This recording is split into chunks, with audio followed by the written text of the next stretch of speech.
Hi everybody, so here I am with another new set of dies that are in the Card Making Magic collection, and these are the decorative corners, and you've got a beautiful selection that you can make into your cards or you can add to the box tops that you make.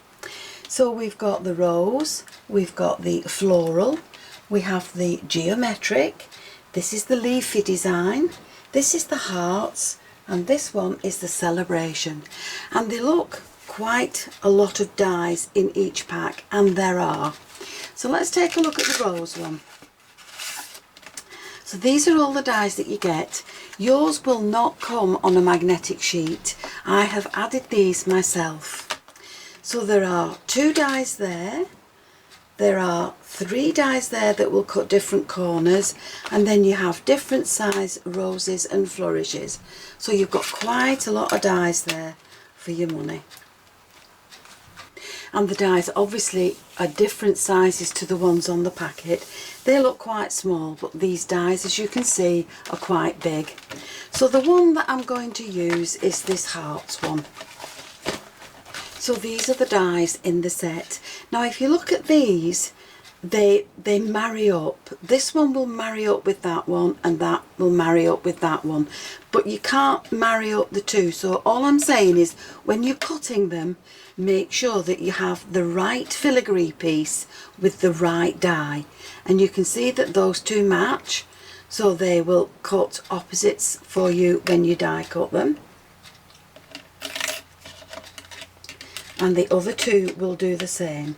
But if you try and marry this piece up with one of them, you'll find that it doesn't work. So be careful when you're making or you're cutting your dies. If you see that doesn't fit at the bottom.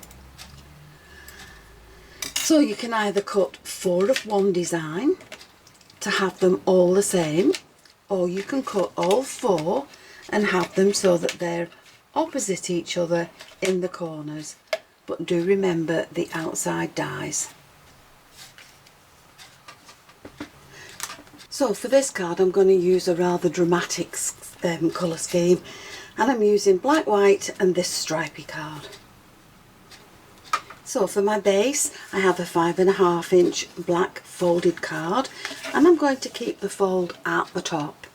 And then from the silver card I've cut myself a layer that will just sit on the top of there and leave a small border around each edge. Now remember what I said about these corner dies.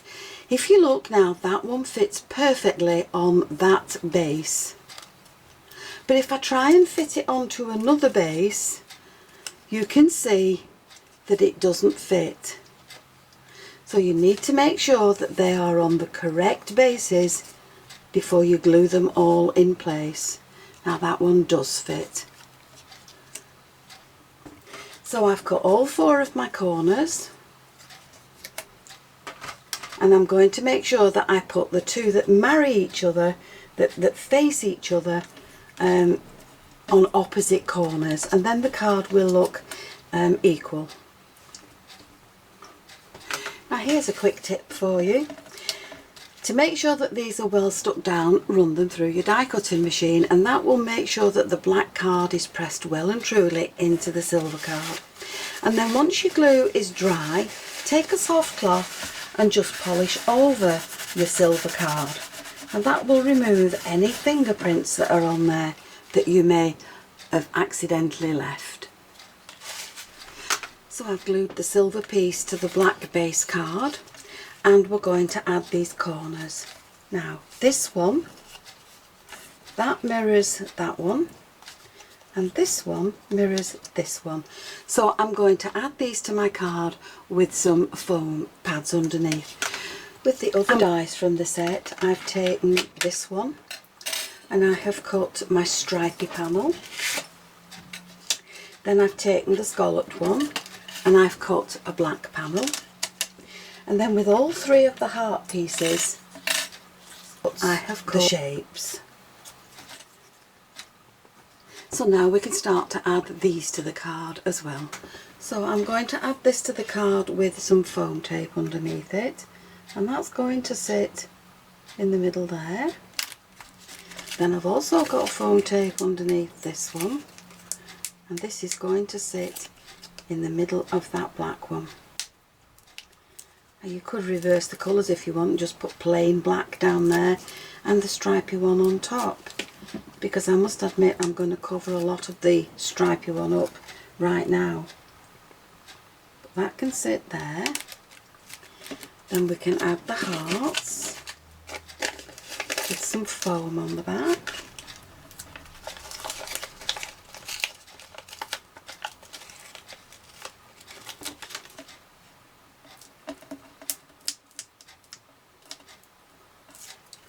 And we're going to pop that up towards the top of the square, and then this is going to have this glued onto it,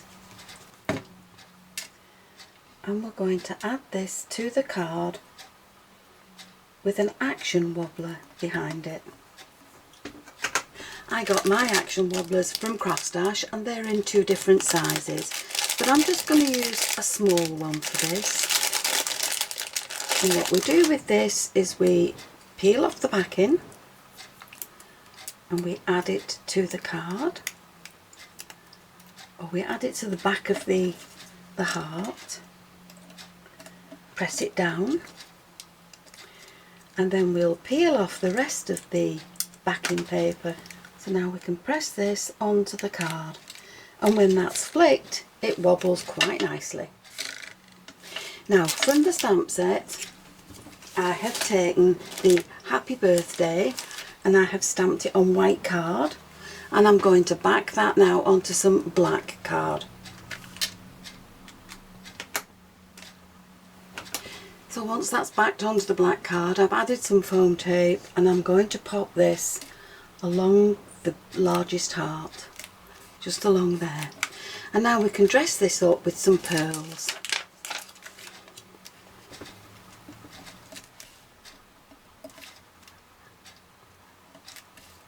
So I'm just adding these pearls into the largest of the flourishes, the largest swirly bits on the card.